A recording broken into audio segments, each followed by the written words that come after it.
নমস্কার বন্ধুরা, আমি আপনাদের সঙ্গে আবার একটা নতুন রান্নার ভিডিও নিয়ে এসেছি। সেটি হচ্ছে আলু ভেন্ডি ভাজা। আলু ভেন্ডি ভাজা করার জন্য এখানে নিয়েছি কটা ভেন্ডি ধুয়ে নিয়েছি আর দুটো আলু নিয়েছি। তো এগুলোকে ভালোভাবে কেটে নেব। এবার ভেন্ডি আর আলু কাটা হয়ে গেছে। কড়া চাপিয়ে দিয়েছি, কড়াটার মধ্যে কিছুটা সরষের তেল আর একটা শুকনো লঙ্কা।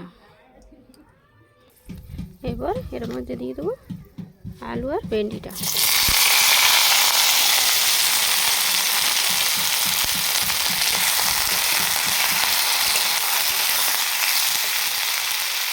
এবার এর মধ্যে দেবো লবণ স্বাদ মতো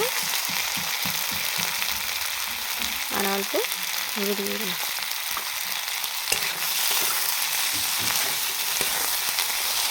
হালকা আছে ভালো করে ভেজে নেব। এই দেখুন তৈরি হয়ে গেল আলু ভেন্ডি ভাজা। তো এভাবে বাড়িতে বানিয়ে খাবেন, অবশ্যই ভালো লাগবে।